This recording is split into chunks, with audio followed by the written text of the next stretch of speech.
Yesu, ukitubu dhambi zako, hakuna gharika ya magonjwa, hakuna gharika ya laana, hakuna gharika ya mateso, hakuna gharika ya laana. Wakaenda kwenye vichaka bwana, mwanaume akalala chini, kumbe malaria alichoka, likang'ata mgongo. Mwanamke anajua analia, anasikia raha, kumbe linyoka limeshang'ata, analia, anajua mwanaume anapata raha, kumbe linyoka limeshang'ata. Anashangaa, mtu anatoa povu, mwanamke mbio akakimbia, mwanamke akamwacha kwenye migomba. Nataka nikwambie, watakaofanya uzinzi wakiondoka hapa wakutane na majanga, watakaolewa wakutane na majanga. Salimisha maisha yako kwa Yesu. Safina ni Yesu, usalama wako ni Yesu, kuokoka kwako ni Yesu. Sema amen. Haleluya, haleluya, haleluya, haleluya, haleluya. Ukiingia kwenye safina uko salama, ukiingia kwenye safina haufi magonjwa, ukiingia kwenye safina hakuna wakukutesa, ukiingia kwenye safina wanakubeba, utaelewa. Utasikia watu wanasema no, tusaidie, no. Anawaambia sikuwaambia, endeleeni kufa, endeleeni kunywa maji mpaka vitambi vivimbe, mnywa maji msiokuwa na idadi nayo. Wakanywa maji wakapasuka matumbo. Sikiliza nikwambie, tengeneza safina, tengeneza safina, tengeneza safina. Kutengeneza kwako ni kumkiri Yesu kuwa Bwana na Mwokozi wa maisha yako. Hapo uko salama na bodaboda yako, uko salama na gari lako, uko salama na ndoa yako. Lakini bila hivyo umeweka lirizi, litakuzika mwenyewe. Umeweka dawa, zitakuwa mwenyewe. Tengeneza safina jioni ya leo, tengeneza safina. Sema amen.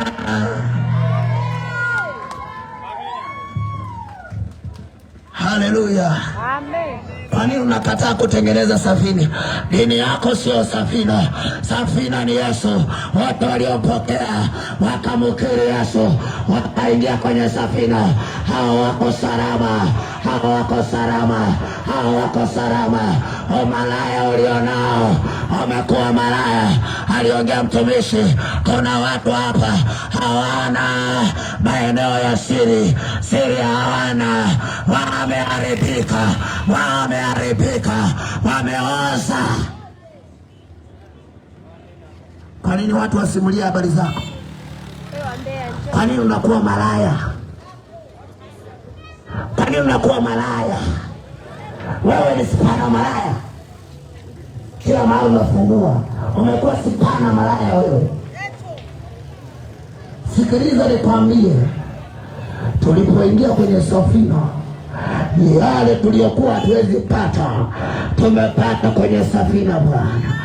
Yesu ndio hiyo safina, Yesu ndio hiyo safina. Tumekuja hapa Ruambaizi, tunataka watu waingie kwenye hiyo safina ambayo ni Yesu, ambayo ni Yesu. Waingie kwenye hiyo safina ambayo ni Yesu. Haleluya.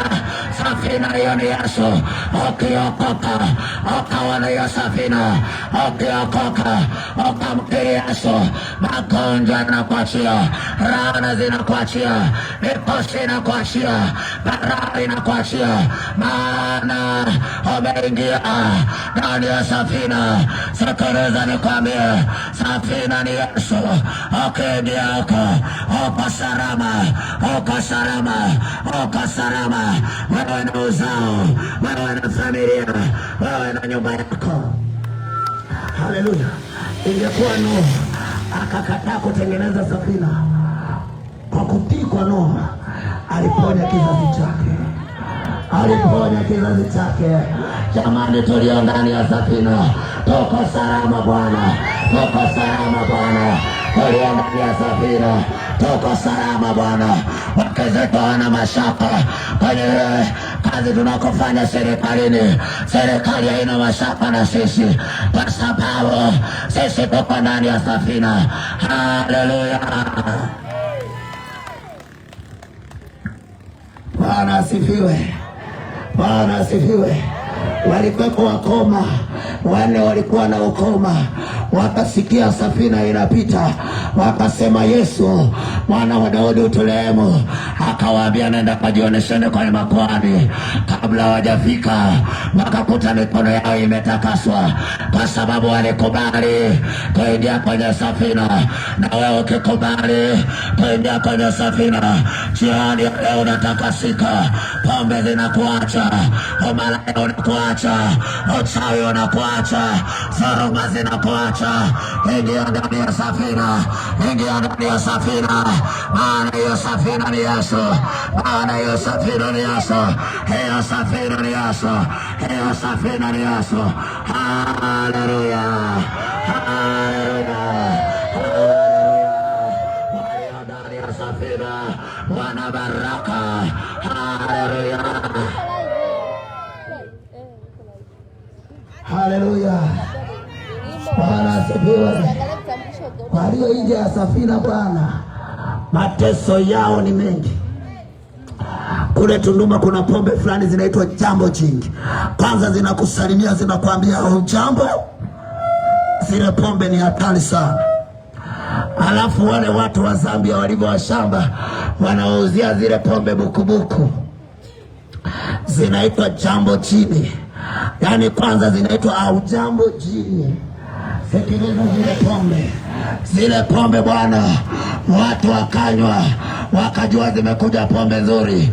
Walipokunywa zile pombe, sikiliza nilichokwambia, wale vijana wakakaa, wakaagiza pombe za 10,000 ambazo zilikuwa 10, wakawa wanakunywa, wanalewa, wanagonga na cheazi, wanakunywa, wanalewa, wanashindana kulewa. Wengine akanywa chupa 5, wengine akanywa chupa 8. Walipoanza kurudi, wakawa wanashindwa kutembea. Walipofika kwenye mageto yao, walikuwa hawajaoa.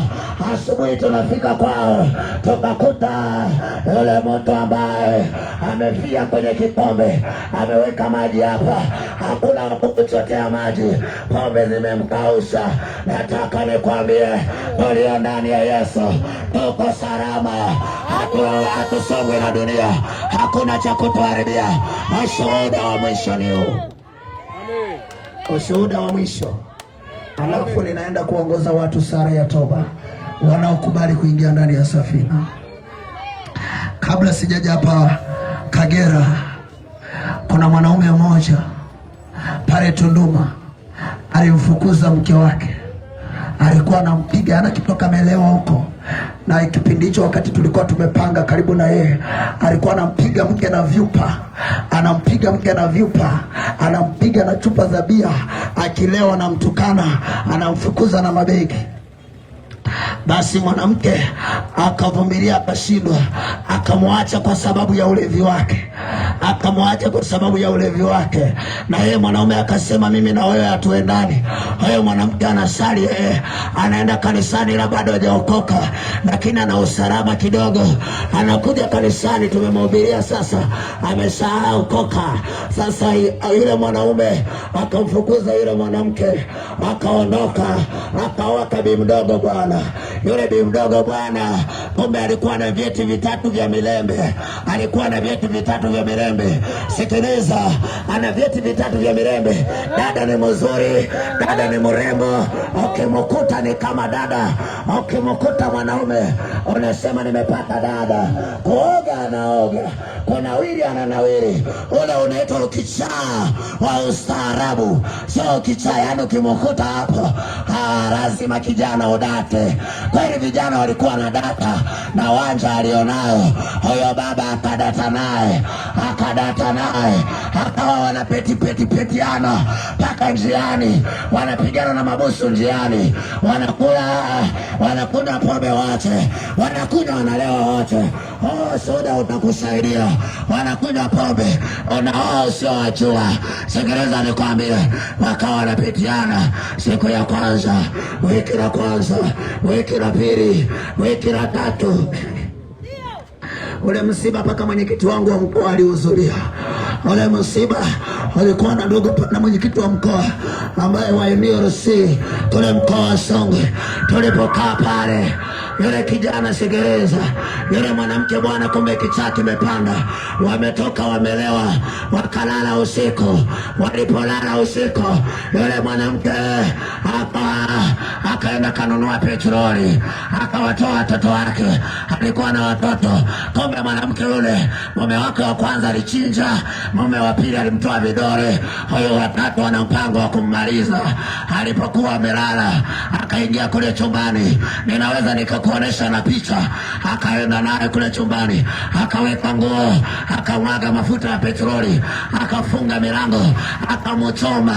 Jamali hiva wewe, na unene ule mafuta alikuwa yanatoka namna hii. Haya, mshahara wa dhambi ni mauti, mshahara wa madhambi ni mauti.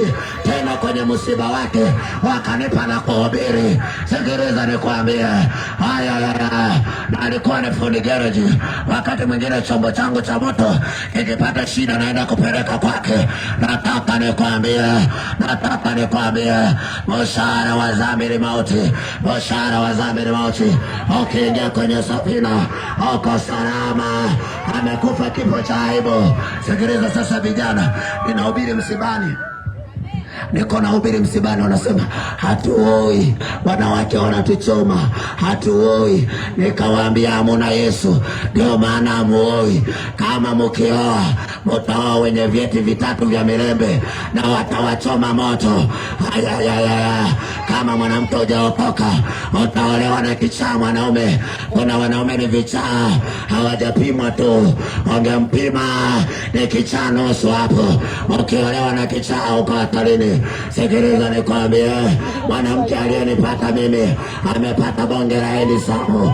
Hata kama ni mweusi, hata kama sura ni mbaya, mimi ni handsome kuliko wewe. Ni mzuri kuliko wewe. Wewe ni mbaya kwa sababu hauna Yesu. Waliona Yesu wako salama. Simama juu, simama juu, simama juu ulipo mkutano. Wewe ulioko mbali, ulioko mbali huko. Sisi hatuhubiri Roma Katoliki, wala tuhubiri habari za Rusela, wala tuhubiri habari za Assemblies, wala tuhubiri habari.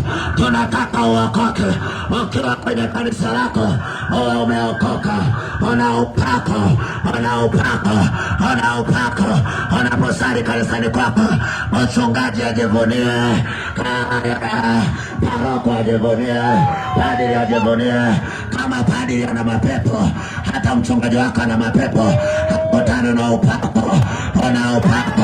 Wapate watu wapi walio ndani ya safina. Tumekuja kusema leo, hatusemi dini ya mtu wala mchungaji wa mtu.